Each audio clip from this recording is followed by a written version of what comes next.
Hi, I'm Mark Sumner, CEO and founder of Robertson Sumner.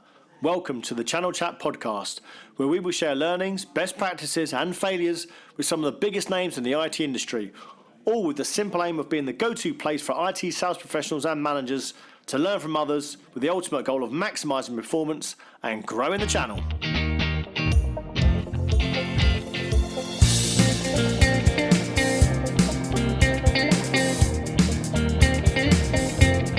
Hello, I'm Mark Sumner, host of the Channel Chat podcast, and today I have the privilege of introducing Tony Price, Sales Director of the Nuvius Group. How are we doing, Tony? Yeah, great, Mark. Good to be here. Yeah, thanks very much for coming in. So I ask everyone that comes on the show why they got in this crazy industry. So how come you actually make the move into IT sales? Yeah, interesting one. I sort of fell into it, really. I had a really interesting job, which was in the private air charter industry.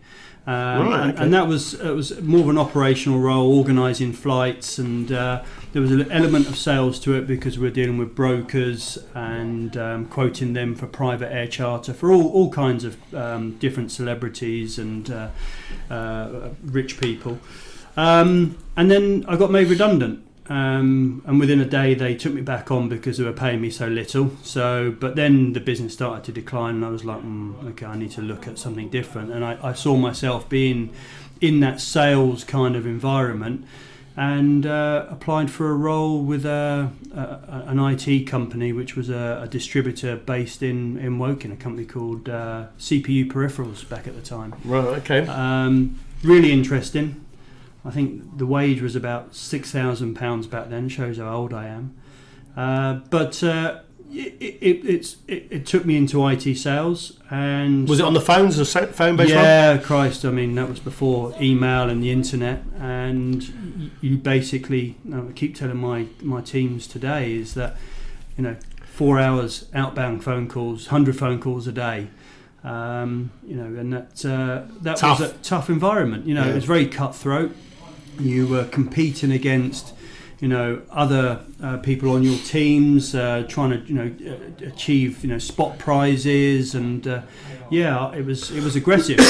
Great learning curve. I think my first role was selling graphics cards and monitors.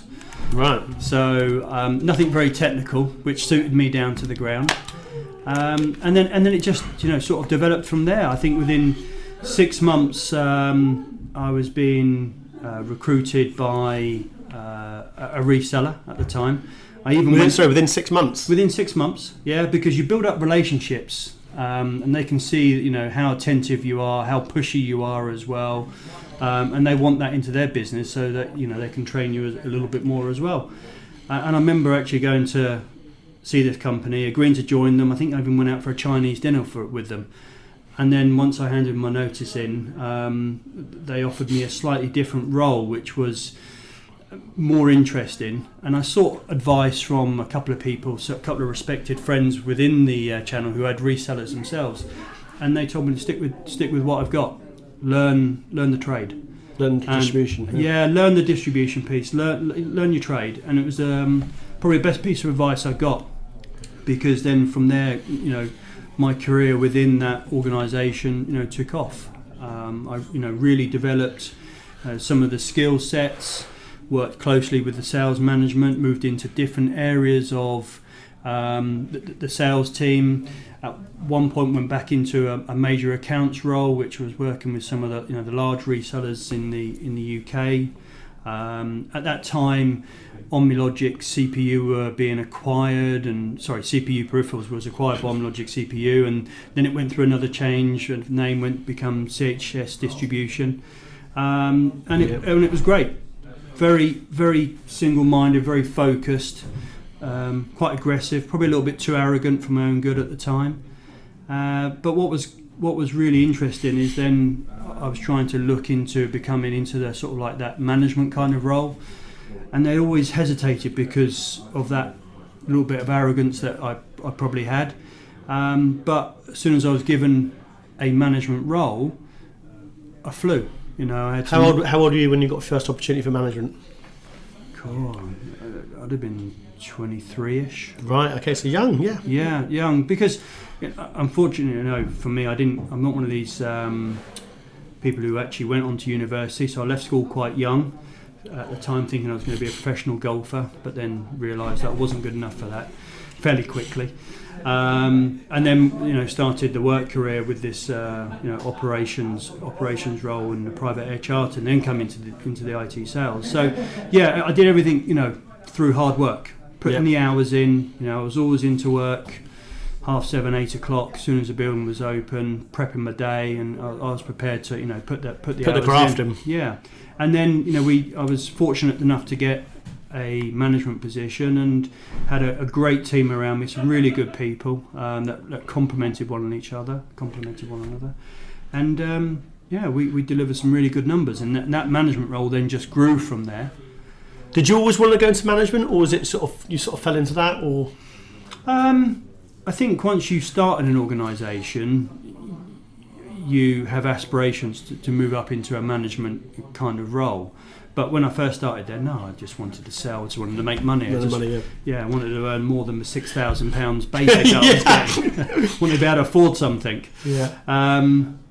So it was, as I say, it was a great time, fun company, some really good people that I learnt from within that business. The likes of Jan Lawford, Gary Boone, Mark Todd. There's some really really inspirational people there that not just helped me in terms of giving me roles or taking me on things, but helped me develop some personal skills as well, and some other soft skills like things like Microsoft Excel, which become a power user. That you just don't realise how having that kind of skill can actually help you in this industry as well. Yeah. And you carried on your managerial career there? Yeah. CHS made an acquisition of a company called Mericel, who were one of the largest distributors at the time, and we combined, and I think then we became one of the top two distributors worldwide.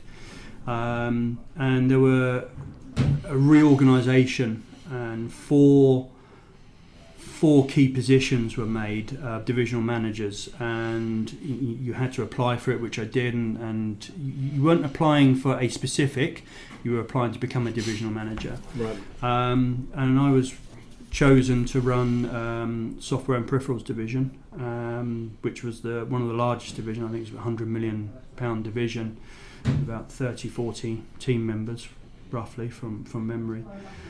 Again, had some great people within that team.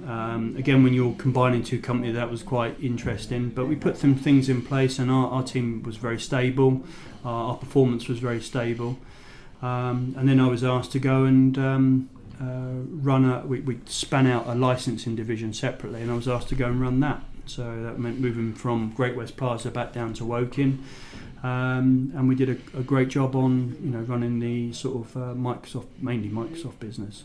So and that was great, absolutely fantastic. And I was then starting to do some bits with other parts of the business across Europe, introducing to some licensing tools that we'd built.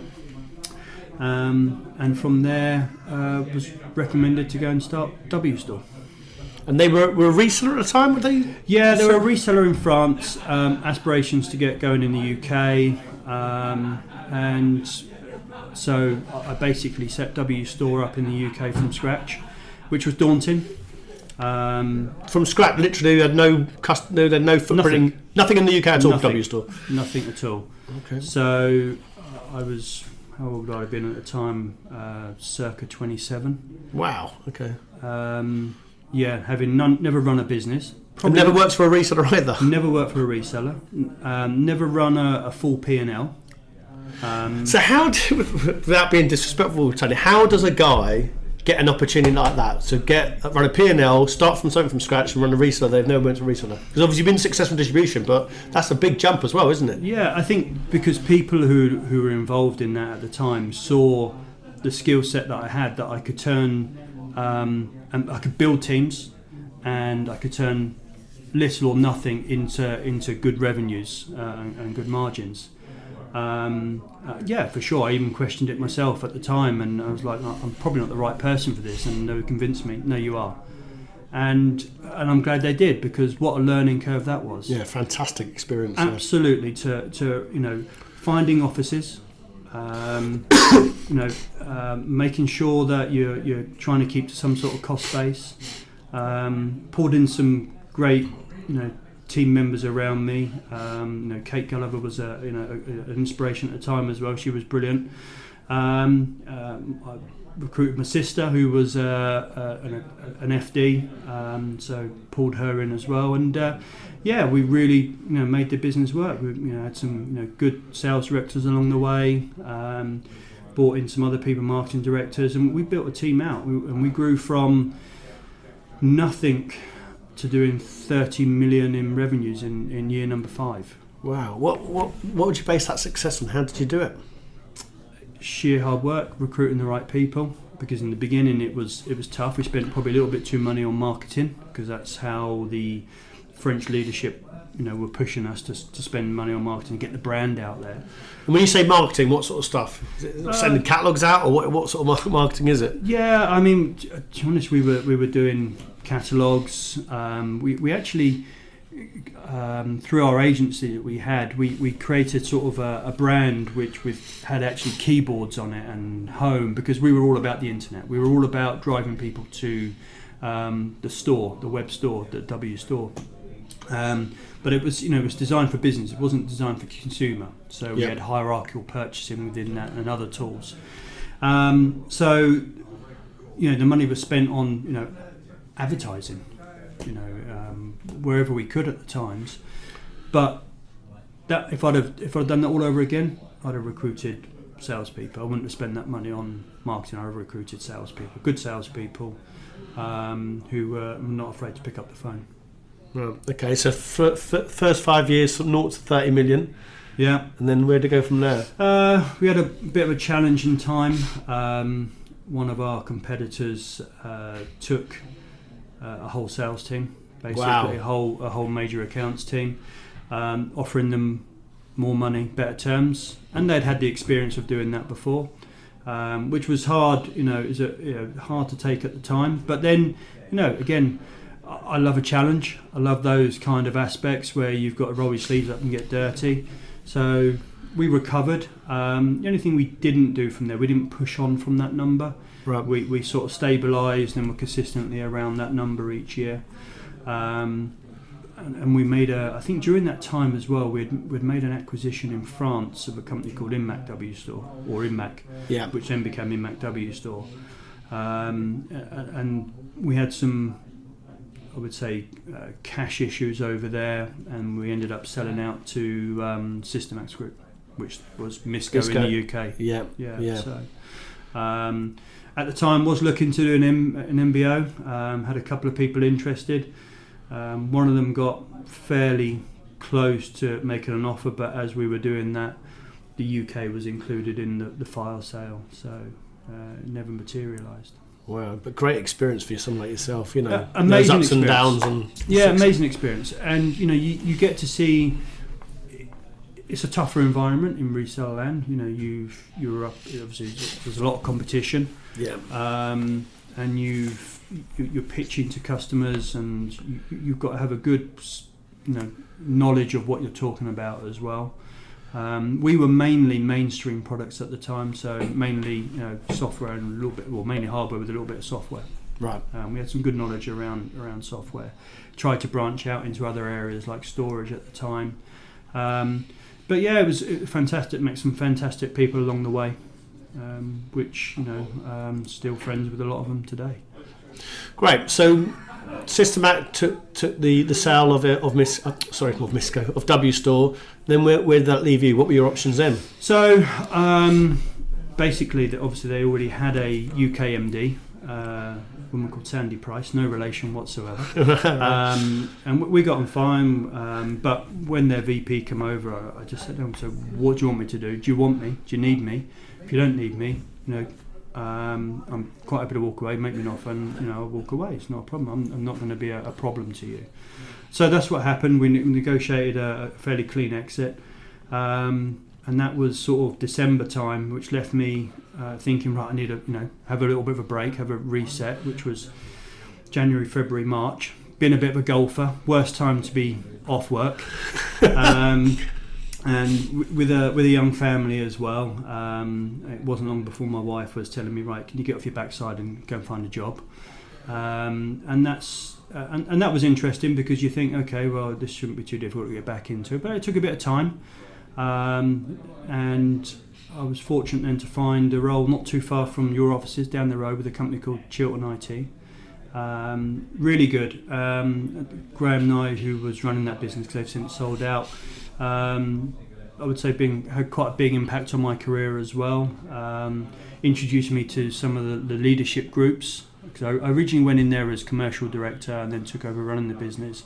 The idea was to grow the sales, then allow him to take a bit of a backward step out of the business so he could focus on some other interests. So I think it was after about a year, 18 months, I then took over running the business. At that time he had introduced me to Academy of Chief Executives at the ACE Group. ACE, yeah. Absolutely fantastic. Wish I'd have known about it in my W Store days. So once a month, peer-to-peer learning. You've got the speakers in the morning, which can spark good ideas, debates. And then you've got your peers around you who are running different types of businesses, who you can discuss issues you've got within your business, and how they would deal with those issues, or I've got this idea, how would you market that? Absolutely fantastic. I was a member of that myself, and what I found was it's only as good as the group of people in the room. So the actual idea sounds great. You have the speaker in the morning and the sort of like the boardroom mentality in the afternoon. But if you haven't got the right people in the room, it can be quite flat. And obviously, were you lucky enough to get good people? Yeah, well, I had a great group. A real mixture of people running different businesses. Some of them business owners, some of them not. But yeah, it was a great group. Every one of them had an opinion. And it was a privilege to be part of. Really helped me develop as well. And that goes back to Graham, and he did some other things with me as well. Put me on some other courses, which certainly helped my development for my career. Do you feel like, and it's a topic that comes up quite a lot, about self-development? So when I have candidates come in, they might say to me, "Oh, there's no career progression at this company, there's no career progression at this company, X company, etc." And the debates come up in a few of these podcasts about, is the onus on the individual for you, or with you lucky enough with Graham come up to you and actually giving you some development? What's your view on it? Should it be, or is it a mixture? I think it's probably the answer is a mixture, but I would say the individual's always got to be open to it, because a lot of people think that they're already developed, that's it, they're not going to develop anymore, or the old excuse, there's not enough time. However, if you're a driven individual and you want to change your mindset, then you've got to be prepared to learn, and that's certainly what I've learned from that. I'm always looking to learn. We all make mistakes, but if we change that word mistakes to learnings, everything is a learning. No matter what it is. And it's one of the things when I give an induction to new people within our business currently today is you will make mistakes. Feel free to make a mistake. Do not worry, make a mistake, because you'll learn from that. You might not get penalised. If people think they're going to get penalised, they're going to be scared to make a mistake, aren't they? Absolutely. Obviously, if they keep making the same mistakes, then we need to look at that. Is it their inability to learn correctly, or is it in our ability to teach them correctly? Because there is two sides to it. People learn in different ways, and people hear things in different ways. Some people need, a visual. Some people it's audio. Some people need both. Some people need to be led completely. So it's a mixture. But for me, it's about keep learning. Yeah, great. So you took over the business, MD of Chiltern. Yeah. And then how long did you do that for? So I think in total I was at Chiltern for about 3.5 years, and then Graham wanted to step back into the business. Right. Okay. From my point, I didn't want to step back down into the commercial role. I quite enjoyed running the business at the time, so we decided to part ways. And then I found another role where I stepped out of the IT industry, but it didn't suit me. It didn't suit my skill sets.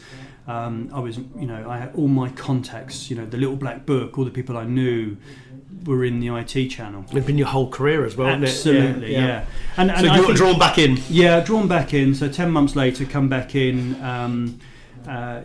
Was talking to you guys, and there was a role with a vendor, which I was very close to, and it did have a lure because I didn't have vendor on my CV, and I was keen for that.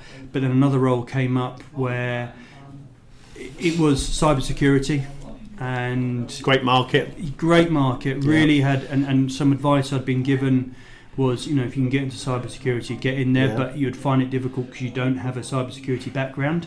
Yeah, because you've done a lot of commodity stuff before then, is it? And that was a sexy time as well to join sort of security, because that was where all the money was as well. Yeah, so 4 years ago, just over 4.5 years ago, it was, at the time I was interviewing, it was Wick Hill.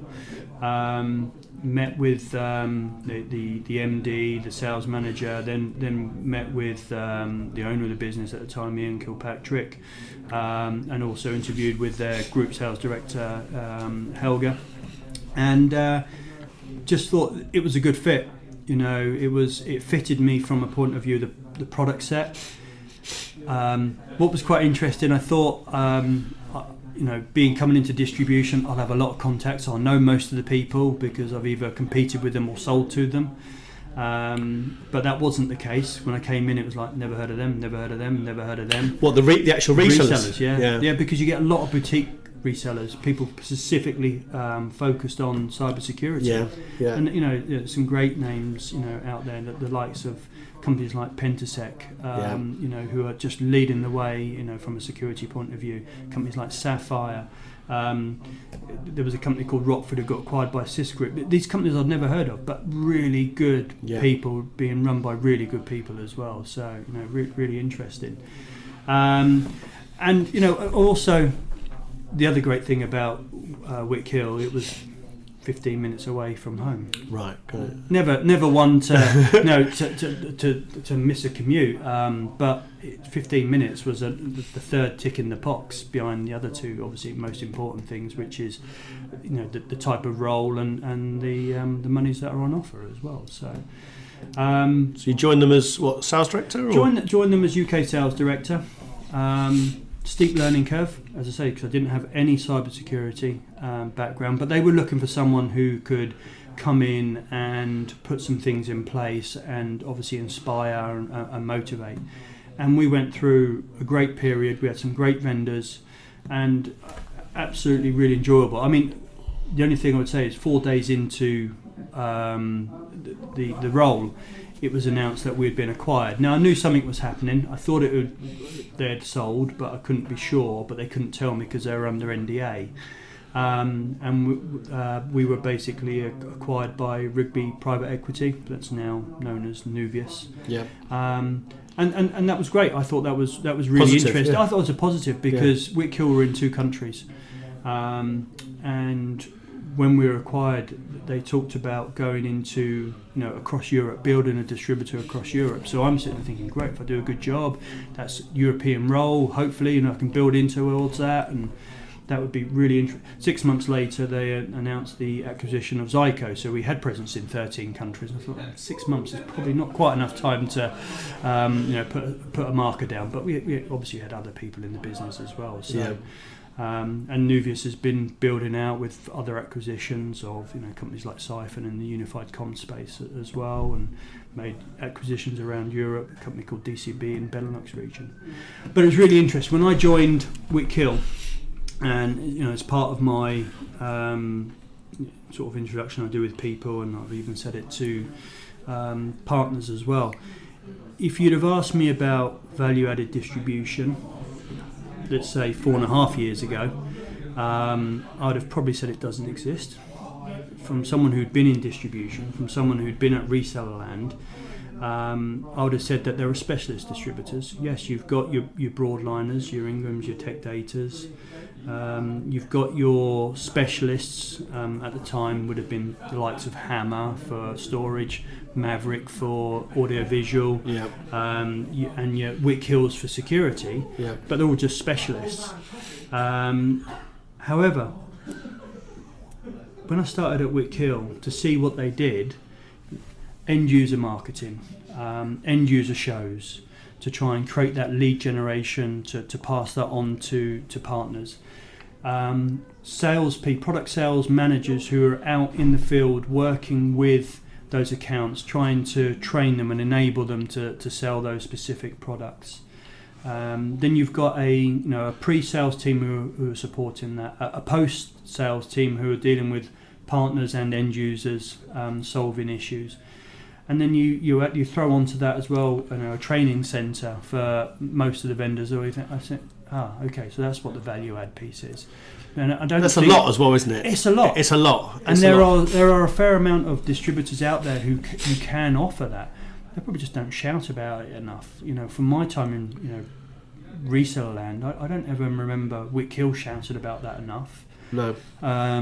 And the likes of, obviously you've got the likes of Exclusive these days, who are offering probably similar things around some of their products as well. So yeah, and back in the day, Computer Links, that's a name that I've come to hear quite a lot now, which has now been acquired by Arrow. Yeah, because there's still the sort of idea that the broadliners don't seem to be adding value, let's say, and recently I've seen the 2 articles recently in CRN, Tech Data decline in the last 2 quarters in the UK, not by much, their profits up, but they're in decline in sales. Ingram is going to be sold recently, in the near future, to the RIJ Group, Capital.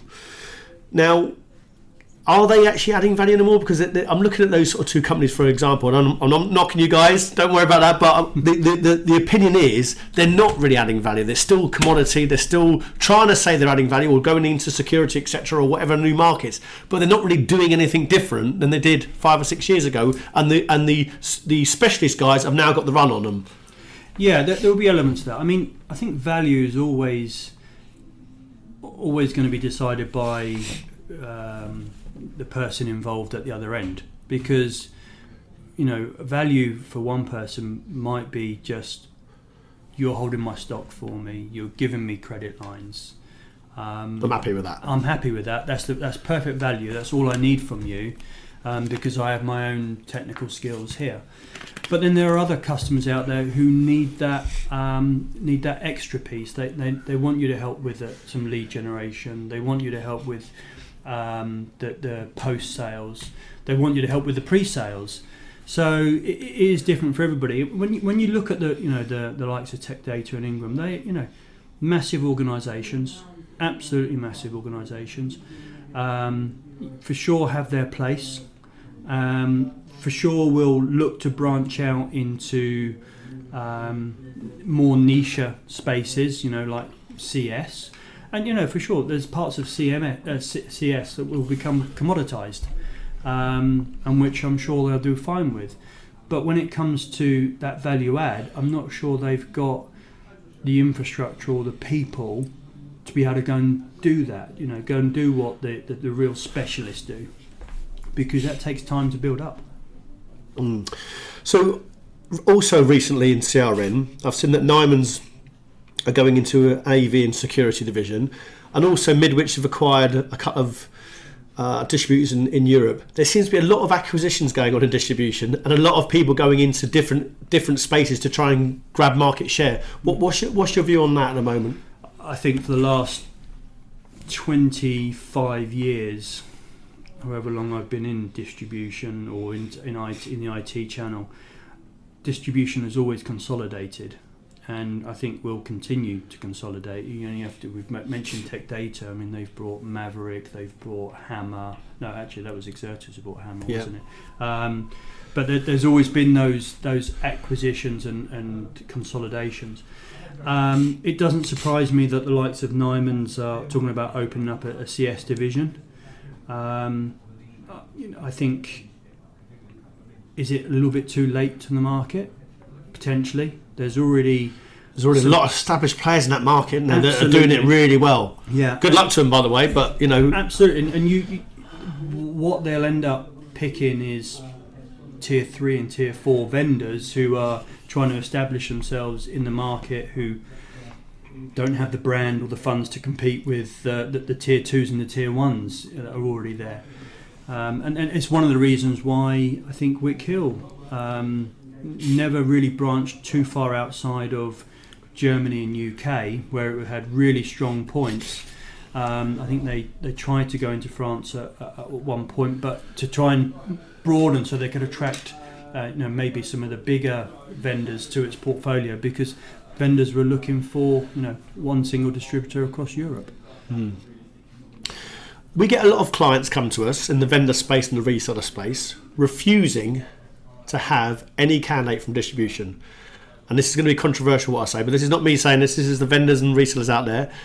They're saying that we will not look at candidates from distribution because they can't sell. They cannot sell. They can't sell to end users. They can't make that transition. What's your view on the calibre of candidates in distribution, and also how we can actually change that mindset and actually get people into distribution to see it as a career? Yeah, I think, again, if you go back to some of the people that are in value-added distribution, they're talking to end users. They go to end user meetings with the partners, with the resellers, because they've got the product knowledge. They know how to position the products. They know what the benefits are. So I would dispute that that people within distribution don't know how to sell.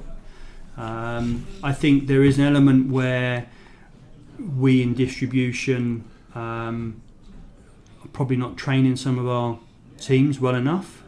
We're not teaching them, and that comes down to time, funds, cost. A bit of desire on both parts. A lot of. Why is that? Why isn't that? The investment there to train your own salespeople.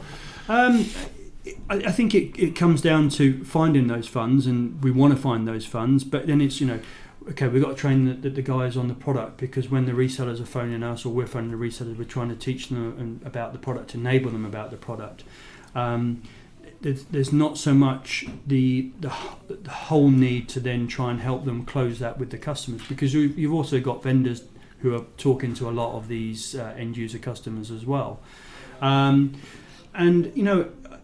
I don't know why I think it goes right across all distributors, and I think even resellers as well. I don't think resellers are spending enough training their teams as well. So basically, Tony, this is a problem throughout the channel, isn't it?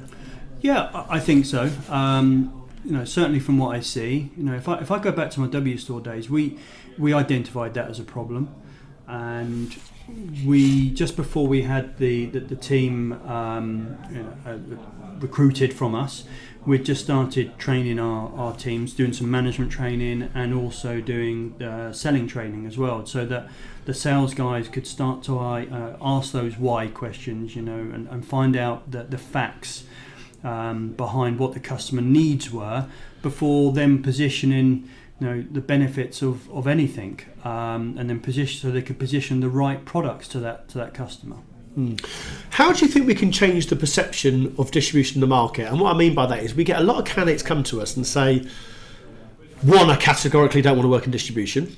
I want to go and work for vendors or resellers. Or two, they'll say, I'll go in there for a couple of years, and they come out quickly after a couple of years. So how do you think we can change the sort of the approach to distribution? Almost distribution is like a dirty word in the channel to us, and that's, again, not knocking on distributors. I love you, distributor guys, but the candidates come to us and it's almost like, no, I don't want to work in distribution. They always either use it as a platform to go somewhere else, or they won't go into it, which I think is a shame, because I think it's a great place to be.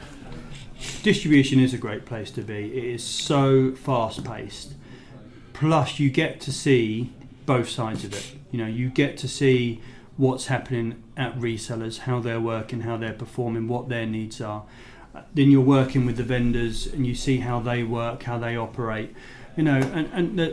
So many times we have resellers who just do not like working with some vendors, so distribution sit in the middle of that, mediating that. Generally, people within distribution know how the partner programs work better than anybody within the actual vendor themselves. Yeah. Obviously, that's important to the reseller. And distribution is a great, fun place to work. I've had some of my best years in distribution. I love that the energy, that, as I say, it's so fast paced that you do not have a moment to take, and the days generally fly past. Do you get more conflict or challenges from dealing with resellers, or do you get more conflict and challenges dealing with vendors? You get both. Yeah, I mean, resellers are always wanting a little bit more from you, whether it be the price or some kind of value add. Always looking. Vendors are always wanting you to grow your channels, grow your pipeline, grow the number of resellers you're dealing with. And it's not easy to onboard new resellers. Resellers, in the same way distribution, that they have people already tied up doing things. So when you're trying to onboard a new partner, you've got to try and obviously persuade them all the benefits of signing up with this new leading technology or something that fits within their stack that they don't have at the moment. And there must be resistance to that. They can't be bothered to do it half the time, surely. There is a lot of that, yeah, absolutely. And you're cajoling them along, you're trying to get them trained, so you're offering that to them as well. So yeah, it's tough, but you get the conflict from both sides, and we sit in the middle. We see it, or we see the conflict. Generally, you don't see too much conflict that happens between vendor and reseller. No. However, we sit and hear it all because it's deflected our way, and we're the You're the mediator. What's your view now that, again, there's a lot of talk in the channel about vendors going direct, or vendors cutting and underpricing resellers so they can't even compete? Why would vendors do that? They're almost trying to break the cycle of having a channel model. I don't know why they would do that. Yeah, I don't know. I have no idea why vendors do that. It's very rare that we see it within our vendor set. You might get the odd 1 in 1,000 deals where it's so top secret it has to go because of the nature of it. It has to go direct. But I say to any vendor, if you've got a channel, use it, keep it clean.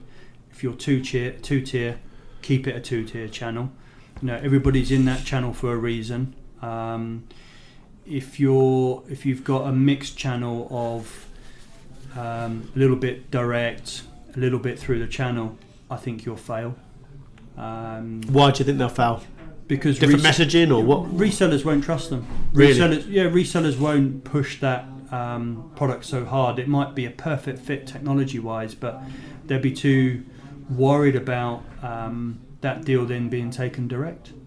We have that discussion with vendors when we're onboarding them, when they have been they're going from a one or a direct model to a two-tier model, and they're talking about protecting their renewals. I'm like, no, you've got to give everything out to the channel, and if you can take something to them, then you're fully in a great place to then be asking something back for them. But don't start holding on to things. Okay, great. In your opinion now, where do you see the distribution market going, and where do you see them adding value? Because there's a lot of, you touched on it earlier about the specialist distributors having direct touch with end users and going out to end user customers and going out with the resellers, etc., which for the broadliners is, in my opinion, normally unheard of. So there's almost like a direct touch model now. Where do you see distribution going in the market, and where is it going to be adding value in the future? Great question. Not being the biggest evangelist out there, but I must admit, if I was looking back 20 years, I did think distribution would suffer. I thought that a lot of vendors would go single tier or direct, but I just think that's probably going to be impossible to do. I think distribution with the different routes to market now and the way that things are procured, there will always be space for distribution if they get it right. I mean, we're talking about cloud, and we're talking about MSP, having the tools to be to manage that sales cycle all the way through, the credit risk that will always be there.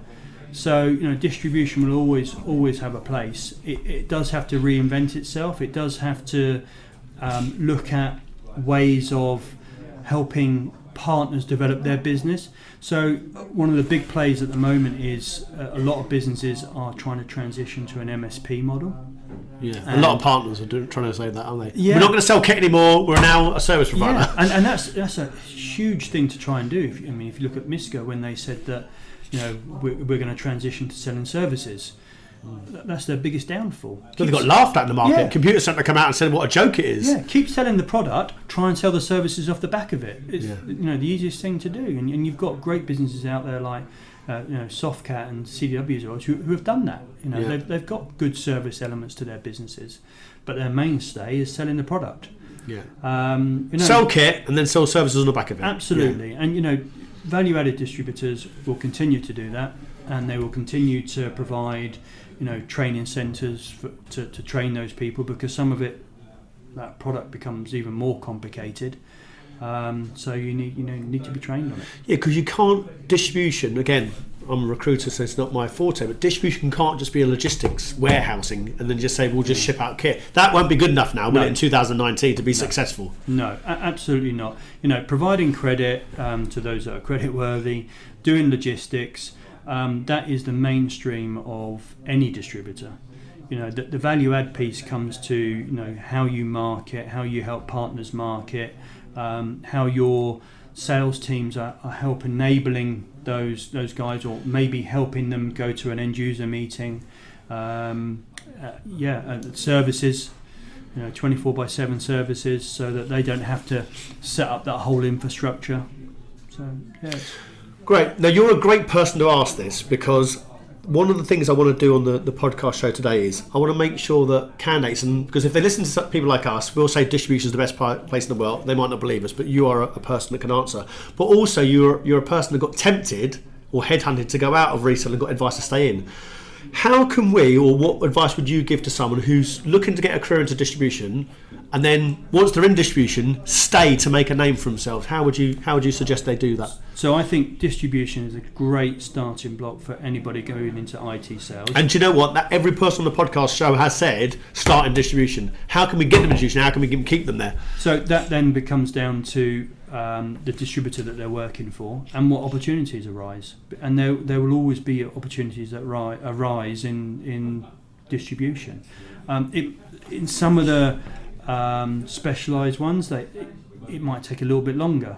But and that's, I think, a little bit of the problem with today's world as well. Everybody wants something too quickly. Yeah. And they almost want to do it without earning the right to have done it. So they need to put the hours in. You can't just turn up at 9 o'clock, leave at 5:30. We're not saying that you need to be tied to your desk. But if you're putting the effort in, if you're planning your day, you're hitting your KPIs that you need to be hitting, you're learning about the product, roles and opportunities come up within distribution, and no one's saying that you have to stay within distribution for your whole life. But there is a good career in there, isn't there? There's a great career in there. Great career, and I know several people who've had great careers and still having great careers in distribution. And it's you learn about all aspects of the business once you start going up the ladder as well. It's brilliant. It's a great place to be. So my last question in today's show, and I ask it to everyone, but I want it to be distribution specific. If you were going to give some advice to either a contributor, whether that's a product person or a help desk service person, whatever it is, or a manager who wanted to make a name for himself purely in distribution, what advice would you give them to make a name for themselves?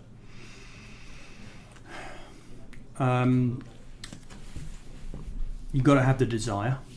That's the first thing they've got to have, is the desire to do better than good. Good won't be good enough anymore. Good won't be good enough. You've got to really have the desire to be great. And if you're a contributor, have that winning mentality, because no matter what business you're in, whether it be in IT or outside of IT, winners succeed. And if you're in management and you're going down that career path, you need to be able to motivate people. So you need to show them what you're doing, and you also need to show empathy, and that's something that I would say that I learned a little bit later on in my career, and I think empathy is it's a huge thing dealing with people, understanding someone else's problems or understanding why someone else might not be performing that day, but then working with them to make sure that they are. Brilliant. Tony, you've been a great guest. If anyone wanted to reach out to you directly from any advice, are that you happy for them to reach out to you on LinkedIn? Yeah, because some people might on the show think, actually, I want to ask Tony for more information. Great. Tony, thanks so much for your time today, and next week we'll have a new guest. Thanks for joining us and listening to another episode of our Channel Chat podcast. If you've enjoyed what you've heard and are listening on iTunes, please could you give us a review and subscribe in order to get the newest episodes as soon as they're released. Otherwise, as always, we release an episode every Thursday at midday, so hopefully you can join us then.